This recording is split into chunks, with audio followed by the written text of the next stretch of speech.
होता है, तुम ये मूवी में देख रहा है या वेब सीरीज़ में देख रहा है, तुमको लग रहा है रियलिटी नहीं है। रियलिटी है भाई। हम वन ऑन वन कोचिंग में कितना सारी फीमेल है जो इस चीज़ को एडमिट करती है और बोलती है कि ये करना पड़ता है, ये करना पड़ता है, हम क्या करें, बे बे बे बे बे। इस चीज़ को रैशनलाइज भी कर लेती है, बोलती है कि हाँ दुनिया बोलता है कि फ़ीमेल को अपना नीड आगे रखना चाहिए, उस चीज़ के लिए अब क्या बोलता है ना सबकी प्यार वगैरह में कुछ भी जायज़ है। देखो, इसको दूध पिला के सुला देगी, उसको जाके वहाँ 8 इंच का केला खाएगी रात में।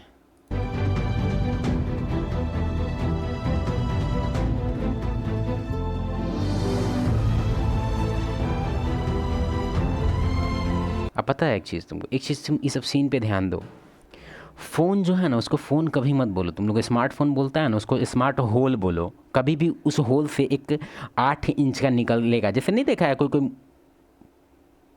CORN इंडस्ट्री का वीडियो, जो गलत गलत वीडियो तुम देखता है इंटरनेट पे, उसमें देखा है वो कोई कोई एक क्या बोलते हैं उसको, कुछ बोलते हैं ग्लोरी होल बोलते हैं शायद। तो उसमें क्या होता है, उसमें से निकलता है, ठीक है। तो तुम्हारा फ़ोन भी वैसा ही है, ठीक है। लेकिन मेल का फ़ोन ऐसा नहीं है। क्योंकि तुम खुद सोच के देखो कि अभी हम तुमको चैलेंज दिए, ठीक है, तुम सुबह में उठा, तुमको हम चैलेंज दिए कि ये लड़का आज तुमको 10 को लेना है, तुम नहीं कर पाएगा कंप्लीट, तुम पैसा फेंकेगा फिर भी तेरे को मुश्किल हो जाएगा। क्योंकि तुम हो सकता है कि स्कैम में पड़ जाए, कोई तुमको उल्टा पुल्टा दलाल मिल जाए, तेरा ही गांड मार ले, पता नहीं चलेगा तेरे को। 10 को तू कंप्लीट ही नहीं कर पाएगा। इमेजिन कर, तेरे को सुबह सुबह उठा, तेरे को बोले कि सुनो आज 10 को तेरे को लेना है, कैसे लेगा बताओ। नहीं हो पाएगा, ये चीज़ तुमको समझना होगा।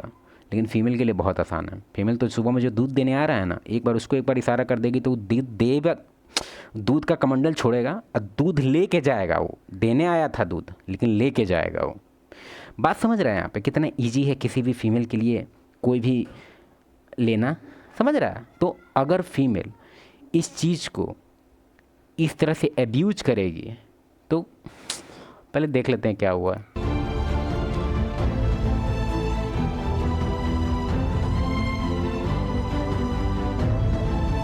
हाँ, इस सीन पे भी ध्यान दो। अगर तुमको लगता है कि बहुत लोगों का मेरा वन ऑन वन कोचिंग में सवाल आता है, बोलता है कि मेरी जो वाइफ है बहुत सुंदर है और उसमें क्या है कि हमको थोड़ा सा अजीब फील होता है जब वो कहीं अपने फ्रेंड लोग के पार्टी में जाती है, और बहुत मतलब अजीब लगता है हमको। बहुत इस टाइप से सवाल आता है। तो तुम एक चीज़ समझो, अगर उसका हैबिट, फॉर एग्जांपल बहुत लोग का ये सवाल होता है कि हम अगर मेरी वाइफ चीट कर रही है तुमको कैसे पता चलेगा। देखो, पता चलने के लिए तो तुमको चल जाता है अगर तुम इतना बेवकूफ़ नहीं होता तो। लेकिन अगर तुम है बेवकूफ़ तो हो सकता है कि उसका जो तरीका है बहुत ही डिफरेंट है, बहुत ज़्यादा स्मार्ट है वो, और ऑफिस वगैरह जाती है तो working wife is half way the door. ये तो पहले पहले ही से बात है, कोई ना कोई तो दे ही देगा। लेकिन इस बात को पहले समझो, अगर उसका रूटीन अचानक से चेंज हो गया है, कभी उसका रूटीन पहले एकदम स्टेबल टाइप का था और अचानक से उसको नया गाना पसंद आ रहा है या नया कुछ वोकेबलरी ऐड हो गया है उसके वर्ड में, समझ जाओ कि कोई ना कोई थर्ड पार्टी का एंट्री है। हो सकता है कि थर्ड पार्टी का एंट्री होने वाला है। जब भी ये सब टाइप का सिनेरियो होगा जिसमें वो किसी और मेल को एकदम हाई लेवल पे अंदर से अंदर लेने की इच्छा होगी उसको तो क्या होगा पता है, उसका जो क्वालिटी होता है ना वो खींचने लगती है फीमेल। ये एक तरह से नॉर्मल हैबिट है। जैसे मेरा एक आदत है पागल औरत बोलने का, ठीक है। तो फीमेल जो है जिसके जिसके साथ हम हो चुके हैं, उन लोग का भी आदत है, उन लोग को भी देखते हैं कॉल पे जब रहेगी तो वो लोग भी बोलती है अपने फ्रेंड वगैरह को, अरे पागल औरत समझ नहीं रहा। बात समझ रहा है। फीमेल क्वालिटी लेती है जिस मेल को वो एडमायर करती है, ठीक है। तो अगर तुम्हारी वाइफ, अगर तुम्हारी गर्लफ्रेंड अचानक से उसका हैबिट चेंज हुआ है, मतलब पंगा है। अब इसका सॉल्यूशन बताते हैं।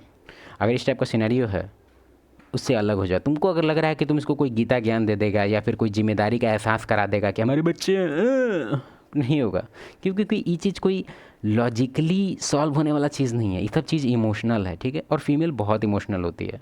उसको कोई भी तुम लॉजिकल रीज़न दे के, रीजनिंग वगैरह दे के अगर तुमको लग रहा है कि फ़ीमेल का तुम माइंडसेट चेंज कर देगा तो तुम बेवकूफ़ है। एक ही उपाय है, बाहर करो इसको अपने लाइफ से। मानते हैं ये चीज़ तुमको दुख होगा ये करते हुए, लेकिन ये दुख जो है ना, अगर इसको कंपेयर करें, अगर ये तुम ना किया तब उससे बहुत मुश्किल है भाई, कंपैरिजन ही नहीं है। तुम्हारा ये दुख यहाँ पे है, इसको अलग करना, और जो तुम इसको अलग नहीं किया, ओवरऑल तुम्हारा लाइफ का जो सफरिंग है वो स्क्रीन तोड़ के ऊपर चला जाएगा। समझा? अच्छा, एक और चीज़ हम बताना भूल गए। इतना जो केस तुम देख रहा है, बहुत सारा केस आ रहा है, खुद हम केस बहुत सारा पढ़ते हैं, ठीक है। उसमें एक चीज़ हम कॉमन चीज़ देखे हैं, क्या है पता है? जितना भी तुमको केस दिखेगा जिसमें कि उस टाइप का न्यूज़ आता है जिसमें कि हस्बैंड को ऊपर भेज दिया जा रहा है टिकट कटा कटा के, तो एक चीज़ उसमें कॉमन है। क्या है कॉमन पता है? कि हस्बैंड को आइडिया होता है चीटिंग का, लेकिन हस्बैंड के अंदर ये इच्छा होता है कि क्योंकि हमारा फैमिली बन चुका है, घोंसला बन चुका है, बच्चे हैं हमारे, तो वो ब्रेक नहीं करना चाहता है फैमिली को। वो चाहता है कि कैसे भी करके ये ठीक हो जाए। वो सोचता है कि ये कोई चीज़ ऐसा चीज़ है जो फिक्सेबल है, नहीं है फिक्सेबल, ठीक है। सॉरी।